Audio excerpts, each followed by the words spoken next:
গীতগান ১ সলোমনের অনন্য সাধারণ গীত। চুম্বনে চুম্বনে আমায় ভরিয়ে দাও, কারণ তোমার ভালোবাসা দ্রাক্ষারসের চেয়েও ভালো। তোমার সুগন্ধি তেল দারুণ সৌরভমা, তোমার নাম শ্রেষ্ঠতম সুগন্ধির মতো, তাই যুবতী নারীরা তোমাকে ভালোবাসে। আমাকে তোমার সঙ্গে নিয়ে চল, চল তোমাতে আমাতে কোথাও পালিয়ে যাই। রাজা আমাকে তার কক্ষে নিয়ে গেলেন, আমরা তোমাতে উল্লসিত এবং আনন্দিত, আমরা তোমার প্রেমাচরণের প্রশংসা করব, যা দ্রাক্ষারসের চেয়েও ভালো। যুবতী নারীরা যে তোমায় ভালোবাসে তা আর আশ্চর্য কি! হে জেরুসালেমের কন্যারা, আমি কৃষ্ণবর্ণা এবং সুন্দরী, আমি কেদরের তাঁবুর মতো কালো এবং সলোমনের পর্দার মতো সুন্দর। আমি কি কালো? সেদিকে তোমরা দেখো না, কারণ সূর্য আমাকে কালো করেই দেখা। আমার ভাইরা আমার প্রতি রাগে জ্বলছে, তারা আমাকে তাদের দ্রাক্ষা ক্ষেতের দেখাশোনা করতে বাধ্য করেছে, তাই আমি আমার নিজের দ্রাক্ষা ক্ষেতে রত্ন নিতে পারিনি। আমি আমার সকল অন্তঃকরণ দিয়ে তোমাকে ভালোবাসি। আমায় বল, কোথায় তুমি তোমার মেষ চড়াও? দুপুরে কোথায় তুমি ওদের বিশ্রাম করাও? যদি না হয়, তোমাকে খুঁজতে গিয়ে আমাকে তোমার সঙ্গী বন্ধুদের চারপাশে ভ্রাম্যময়ী বেশ্যার মতো দেখাবে। আমাকে কোথায় খুঁজতে হবে যদি তুমি না জানো? তবে হে সুন্দরী নারী, তুমি মেষের পালগুলিকে অনুসরণ কর এবং তোমার ছাগলছানাগুলিকে মেষপালকদের তাঁবুর কাছে চড়াও। হে আমার প্রিয়তমা, আমার কাছে তুমি ফরৌনের রথ টেনে নিয়ে যাওয়া যৌনাঙ্গ ছেদ না করা যে কোনো ঘড়ির চেয়ে বেশি উদ্দীপক। ওই ঘোড়াগুলোর মুখের পাশে এবং গলার চারপাশে অপূর্ব নকশা করা আছে। তোমার কপোল গহনার দ্বারা সুন্দরভাবে সজ্জিত, তোমার কণ্ঠদেশ একটি কণ্ঠহার দ্বারা সজ্জিত। চল আমরা তোমার জন্য রৌপ্যখচিত সোনার গহনা তৈরি করি। রাজা যখন আমার পাশে তার কেদারায় শুয়েছিলেন তখন আমার সুগন্ধির ঘ্রাণ তার কাছে গিয়ে পৌঁছেছিল। আমার প্রিয়তম আমার কাছে ভেষজ সুগন্ধির সৌরভের মতো, আমার স্তনযুগলের মধ্যে সারাটা রাত্রি ধরে বিরাজিত থাকে। আমার প্রিয়তম আমার কাছে উইঙ্গদীয় দ্রাক্ষা ক্ষেতের মেহেন্দি ফুলের মতো সুন্দর। হে আমার প্রিয়তমা, তুমি সত্যিই সুন্দর। আহা, কি সুন্দর! তোমার চোখ দুটি পারাবতের মতোই কোমল। হে মম প্রিয়তম, তুমি অনুপমা। এবং তুমি প্রচণ্ড আকর্ষণীয়। আমাদের শয্যা সবুজ ঘাসের বাগানের মতোই মনোরম। আমাদের ঘরের কড়িকাঠগুলি এরস কাঠের এবং বর্গাগুলি দেবদারু কাঠে নির্মিত। গীতগান ২ আমি শারনের গোলাপ এবং উপত্যকার শাপলা ফুল। হে আমার প্রিয়তমা, সুন্দরী নারীদের মধ্যে তুমি যেন কাটার মাঝখানে শাপলা ফুল। আমার প্রিয়তম, অন্যান্য পুরুষদের মধ্যে জংলি গাছের মধ্যে তুমি একটি দুর্লভ আপেল গাছের মতো। আমার প্রিয়তমের ছায়ায় বসে আমি তার সুমিষ্ট ফলের আস্বাদ গ্রহণ করি। আমার প্রিয়তম আমাকে তার পানশালায় নিয়ে গেল এবং আমার প্রতি তার প্রেম প্রকটিত করল। শুকনো ফল দিয়ে আমায় উজ্জীবিত কর, আপেল দিয়ে আমায় সঞ্জীবিত কর, কারণ আমি প্রেমে বিষ হয়ে আছি। আমার প্রেমিকের বা হাত আমার মাথার নিচে রয়েছে এবং তার ডান হাতে সে আমায় জড়িয়ে ধরেছে। হে জেরুসালেমের কন্যাগণ, গজলা হরিণ এবং বন্য হরিণের নামে আমার কাছে প্রতিশ্রুতি কর যতক্ষণ পর্যন্ত প্রস্তুত না হয়, ভালোবাসাকে জাগিও না। শোন, আমার প্রেমিক আসছে, সে লাফ দিয়ে পর্বত পার হচ্ছে এবং পাহাড় ডিঙিয়ে আসছে। আমার প্রিয়তমটি একটি মৃগের মতো বা হরিণ শাবকের মতো। দেখ, সে আমাদের দেওয়ালের অন্য দিকে দাঁড়িয়ে আছে, সে জানালার ভেতর দিয়ে বাইরে দেখছে, সে জানালার খড়কটির ভেতর দিয়ে দেখছে। আমার প্রিয়তম আমাকে বলে, ওঠো প্রিয়তম আমার, অদ্বিতীয় অনন্য আমার সঙ্গে চল। আমরা চলে যাই। দেখ, শীত কত হয়েছে, বর্ষাকালও চলে গেছে। মাঠে মাঠে ফুল ফুটছে, পাখিদের গান গাইবার সময় এসে গেছে। ওই শোনো, পারাপ্তের ডাক শোনা যাচ্ছে। ডুমুরের ডালে ডালে কচি ডুমুর ধরেছে, দ্রাক্ষার মুকুলের গন্ধে চারিদিক সুবাসিত। ওঠো প্রিয়তম আমার, অদ্বিতীয় অনন্য আমার, চল। আমরা চলে যাই। হে আমার কপোত, পর্বতের পেছনে কেন লুকিয়ে আছো? তোমাকে দেখতে দাও, তোমার স্বর শুনতে দাও, তোমার কণ্ঠস্বর অতীব মধুর, এবং তুমি সত্যিই সুন্দর। আমাদের জন্য শিয়ালগুলোকে ধর, ওই ছোট্ট শিয়ালগুলো দ্রাক্ষাক্ষেত নষ্ট করে। আমাদের দ্রাক্ষাক্ষেত এখন ফুলে ফুলে ভরা। আমার প্রিয়তম একমাত্র আমারই এবং আমিও একমাত্র তারই। তিনি শাপলা ফুলের মধ্যে চড়ান। ছায়া বিলীন হয়ে যাওয়ার আগে দিগন্তের শেষ নিঃশ্বাস, বাতাস, যখন প্রবাহিত হয়, তখন, আমার প্রিয়তম, নবীন হরিণের মতো সুউচ্চ বেথর পর্বতে ফিরে এসো। গীতগান ৩ সারারাত ধরে আমি আমার প্রেমিককে কামনা করে বিছানায় পড়েছিলাম, যাকে আমি ভালোবাসি তাকে খুঁজেছি, কিন্তু আমি তাকে পাইনি। আমি শয্যা ত্যাগ করে এখনই উঠে পড়ব। আমি সারা শহরে ঘুরব, প্রত্যেকটি রাস্তার চৌমাথায় আমি আমার ভালোবাসার মানুষ খুঁজব। আমি তাকে অনেক খুঁজেছি, কিন্তু আমি তাকে পাইনি। নগরে যারা পাহারা দেয় সেই প্রহরীরা আমায় দেখেছে। আমি তাদের জিজ্ঞাসা করলাম, যাকে আমি ভালোবাসি তোমরা কি তাকে দেখেছ? প্রহরীদের অতিক্রম করার পরেই আমি আমার ভালোবাসার মানুষকে খুঁজে পেলাম। আমি তাকে জড়িয়ে ধরলাম এবং যতক্ষণ পর্যন্ত না আমার মায়ের বাড়িতে এবং যে ঘরে মা আমায় জন্ম দিয়েছিলেন সেখানে এলাম, ততক্ষণ আমি তাকে যেতে দিইনি। হে জেরুসালেমের রমণীগণ, গজলা হরিণ এবং বন্য হরিণের নামে আমার কাছে প্রতিশ্রুতি কর, যতক্ষণ পর্যন্ত আমি বাসনা না করি ততক্ষণ প্রেমকে জাগিও না। মরুভূমি থেকে কে ওই রমণী আসছে? সে গুগ্গুল, ধুনো ও বিদেশি মশলার গন্ধ নিয়ে একটা ধোয়ার মেঘের মতো আসছে। ওই দেখ, সলোমনের পালকি, ইসরায়েলের শক্তিশালী 600 জন সৈন্য তাকে ঘিরে আছে। ওরা প্রত্যেকেই সুদক্ষ যোদ্ধা, রাতে যে কোনো আক্রমণের মুখোমুখি হবার জন্য ওদের তরবারি সবসময় প্রস্তুত আছে। রাজা সলোমন তার নিজের জন্য লিবাননের এর স্কার্ট দিয়ে একটি ভ্রমণের সিংহাসন বানিয়েছেন। এর স্তম্ভগুলি রূপোর তৈরি, ভিত্তিটি সোনা দিয়ে তৈরি, এর আসনখানি বেগুনি রঙের কাপড়ে ঢাকা, ওই আসনখানি জেরুসালেমের নারীদের ভালোবাসার দ্বারাচিত ও অলঙ্কিত। হে সিজনের রমণীরা, তোমরা বেরিয়ে এসে রাজা সলোমনকে দেখ, তার আনন্দের দিনে, তার বিয়ের দিনে, তার মা যে মুকুট পরিয়ে দিয়েছেন তার মাথায়, তা দেখ। গীতগান 4। প্রিয়তমা আমার, তুমি অনন্যা। সত্যি, তুমি সুন্দরী। ঘোমটার অন্তরালে তোমার চোখ দুটি যেন কপতি, তোমার চুল গিলিয়াদ পর্বতের ঢাল বেয়ে নেমে আসা মেষের পালের মতোই। স্নানের পর মেষের দল যেমন সারিবদ্ধ এবং সুবিন্যস্ত থাকে, তোমার দাঁতগুলো তেমনি সুন্দর, তারা প্রত্যেকেই যমজ শাবকের জন্ম দিয়েছে এবং একটা মেষও তার শাবককে হারায়নি। তোমার ঠোঁট রক্তিম সুতোর মতো, তোমার মুখখানি অনুপম, ঘোমটার আড়ালে তোমার গণ্ডদেশ যেন দোয়াতখানা করা ডালিম ফলের মতো। তোমার কণ্ঠদেশ পাথরের শাড়ি দিয়ে বানানো দায়ুদের স্তম্ভের মতো, শক্তিশালী বীরদের শত শত ঢাল ঝুলিয়ে রাখার জন্য যে স্তম্ভ নির্মিত হয়, তোমার কণ্ঠদেশ সেই স্তম্ভের মতো সুন্দর। তোমার স্তন দুটি শালুক ফুলের মাঝে চড়ে বেড়ানো যমজ হরিণ শাবকের মতো। দিনের ছায়া যখন মিলিয়ে আসবে, দিনের শেষ বাতাস যখন প্রবাহিত হবে, তখন আমি সেই সুগন্ধির পাহাড়ে এবং সেই গুগ্গুলরে পর্বতে যাব। প্রিয়তমা আমার, তুমি সর্বাঙ্গ সুন্দরী, কোথাও তোমার এতটুকু খুঁত নেই। বধূ আমার, আমার সঙ্গে লিবানন থেকে এসো, লিবানন থেকে আমার সঙ্গে এসো, অমানার পর্বত থেকে এসো, শনির ও হরমোনের চূড়া থেকে এসো, সিংহের গুহাদেশ থেকে এসো, এবং চিতাবাঘের পর্বত থেকে এসো। প্রিয়া আমার, বধূ আমার, তুমি আমা উৎসাহিত করেছ, তুমি আমার হৃদয়কে বন্দী করেছ, তুমি তোমার অলঙ্কারের একটি মুক্তা দিয়ে, তোমার নয়নের একটি কটাক্ষ দিয়ে আমার মন হরণ করেছ। প্রিয়া আমার, বধূ আমার, তোমার ভালোবাসা কত মনোরম।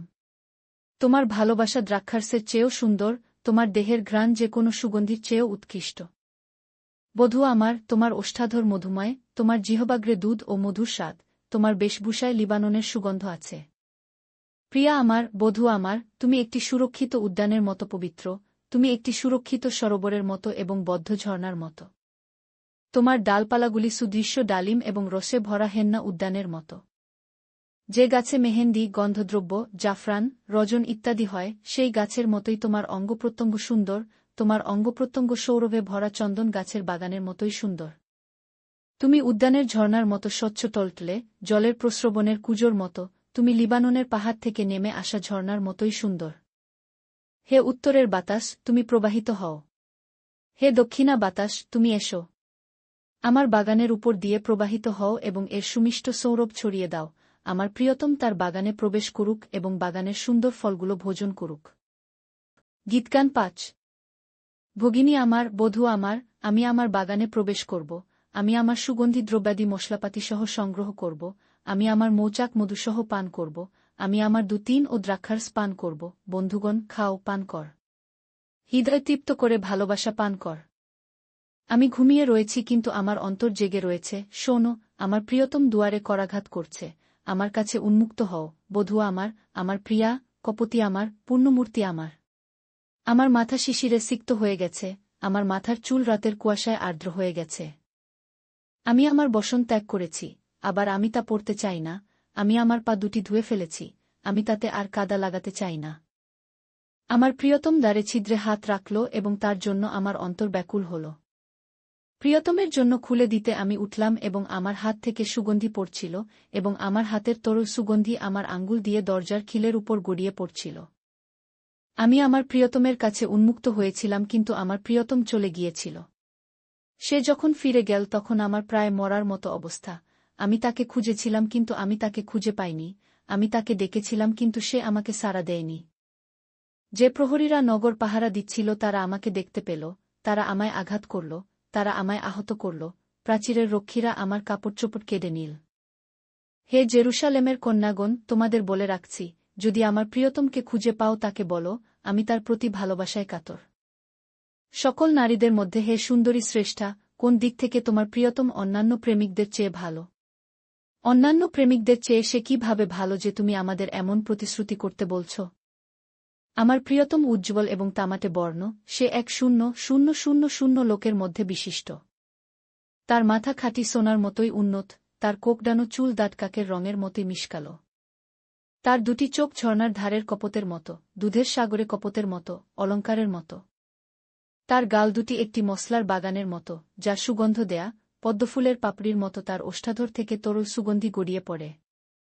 তার বাহু রত্নখচিত সোনার দণ্ডের মতো, তার উদর হাতির দাঁতের তৈরি এবং নীল মরক্তে ঢাকা। তার পা দুটি সোনার পায়ের উপরে মর্মর স্তম্ভের মতো, তার চেহারা লিবাননের শ্রেষ্ঠতম গাছের মতো। জেরুসালেমের যুবতী রমণীরা, তার মুখী মিষ্টস্বাদস্বরূপ, সে সব কিছু নিয়েই মনোরম, এই আমার প্রেমিক, এই আমার প্রিয়। গীতগান 6।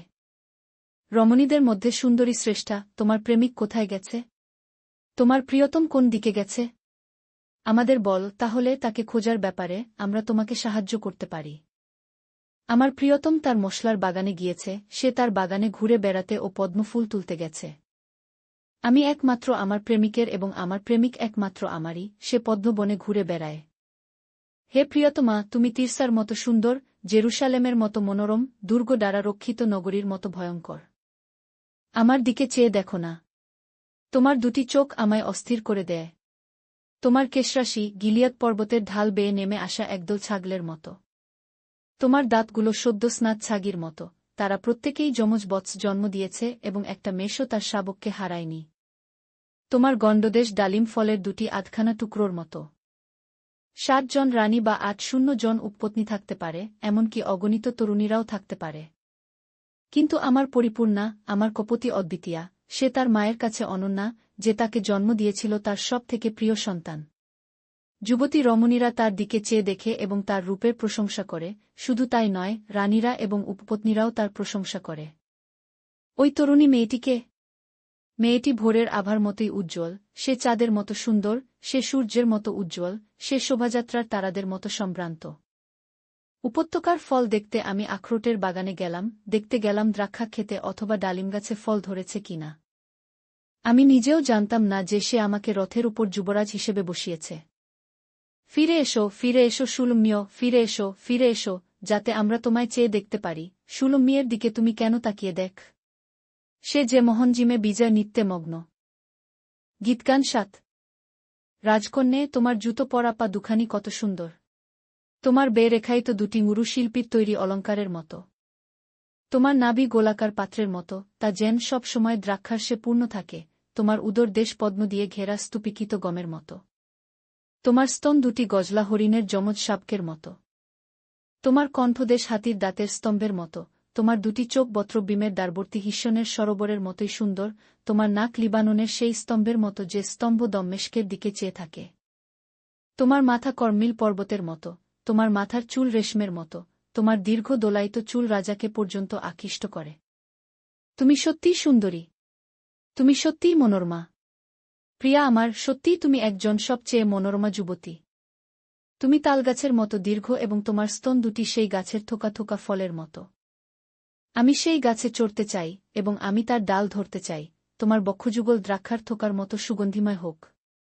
তোমার মুখের স্বাদ যেন হয় শ্রেষ্ঠ দ্রাক্ষারসের মতো, দ্রাক্ষারস ওষ্ঠাধর ও দাঁতের উপর দিয়ে গড়িয়ে আমার প্রেমের উপর ঝরে পড়ে। আমি আমার প্রেমিকের এবং সে আমাকে চায়। এসো প্রিয়তম আমার, আমরা মাঠে চলে যাই, এসো আমরা প্রস্ফুটিত হেনা ফুলের মাঝে আমাদের রাত কাটাই। এসো আমরা তাড়াতাড়ি উঠে দ্রাক্ষা খেতে যাই, চল আমরা দেখি দ্রাক্ষার মুকুল ধরেছে কিনা, চল আমরা দেখি কুড়িপ্রস উঠিত হয়েছে কিনা, ডালিমের গাছে মঞ্জরি ধরেছে কিনা, সেখানে তোমাকে আমি আমার প্রেম দেব। দুদাফল গন্ধ বিস্তার করছে এবং সমস্ত ফলই আমার দুয়ারে আছে। প্রিয়তম আমার, আমি তোমার জন্য নানা মনোরম জিনিস সংগ্রহ করে রেখেছি, নতুন এবং পুরাতন নানা জিনিস। গীতগান 8। যদি তুমি আমার ভাইয়ের মতো হতে, যে আমার মায়ের স্তন্য পান করেছে, তাহলে আমি যদি তোমাকে বাইরে দেখতে পেতাম, আমি তোমাকে চুম্বন করতাম এবং তখন কেউই কিন্তু আমাকে ঘৃণা করত না। আমি তোমাকে আমার মায়ের বাড়িতে, তার সেই ঘরে নিয়ে যেতাম যিনি আমাকে শিক্ষা দিয়েছেন, আমি তোমাকে ডালিম নিষিক্ত সুগন্ধি দ্রাক্ষার পান করতে দিতাম। তার বা হাত আমার মাথার নিচে এবং তার ডান হাত আমায় জড়িয়ে ধরে। হে জেরুসালেমের কন্যাগণ, প্রতিজ্ঞা কর, যতক্ষণ না প্রস্তুত হই, ভালোবাসাকে জাগিও না। প্রিয়তমকে ভর করে মরুভূমির মধ্য দিয়ে ওই মেয়েটিকে আসছে, যেখানে তোমার মা তোমায় জন্ম দিয়েছে, যেখানে তুমি জন্মেছিলে সেই আপেল গাছের নিচে আমি তোমায় জাগিয়েছিলাম। শিলমোহরের মতো আমাকে তোমার হৃদয়ের উপরে রেখো, শিলমোহরের মতো বাহুর উপরে রেখো। ভালোবাসা মৃত্যুর মতোই শক্তিশালী, কামনার আবেগ কবরের মতোই বলবান, এর শিখাগুলি জ্বলন্ত আগুনের শিখার মতো। বন্যা কখনো ভালোবাসাকে নির্বাসিত করতে পারে না, নদী কখনো ভালোবাসাকে ধুয়ে দিতে পারে না। ভালোবাসার জন্য মানুষকে যদি তার সর্বস্ব ত্যাগ করতে হয়, তারা অবশ্যই তা ঘৃণা করবে। আমাদের একটি ছোট ভগিনী আছে, এখনও তার স্তন উদ্ভিন্ন হয়নি। যদি কোনো ব্যক্তি তাকে বিবাহ করতে চায়, তখন আমাদের ভগিনীর জন্য আমরা কি করব? যদি সে একটা দেওয়াল হতো, আমরা তার চারদিকে রূপোর মিনার গড়ে দিতাম। যদি সে দরজা হতো, তার চারদিকে এর কাঠের কারুকার্য করে দিতাম। আমি একটি প্রাচীর, আমার স্তম্ভ মিনারের মতো, আমি তার চোখে অনুগ্রহ দেখেছি। বালহামনে সলোমনের একটি দ্রাক্ষা বাগান ছিল, সেই দ্রাক্ষা বাগানে সে রক্ষীদের নিযোগ করল, এবং প্রত্যেকে 1,000 রৌপ্য শেকল পরিমাণ দ্রাক্ষা নিয়ে এল। সলোমন, তুমি তোমার 1,000 শেকল রাখতে পারো, প্রত্যেকে যারা দ্রাক্ষা এনেছে তাদের 200 শেকল করে দাও, কিন্তু আমি আমার নিজের দ্রাক্ষাক্ষেত নিজের কাছে রাখব। বাগানের ওইখানে তুমি বস, অনুগামীরা তোমার কথা শুনছে, আমাকেও তা শুনতে দাও। প্রিয় আমার, পালিয়ে যাও, সুগন্ধি মশলার পর্বতে তুমি হরিণের মতো কিংবা মৃগবৎসের মতো হয়ে গেছ।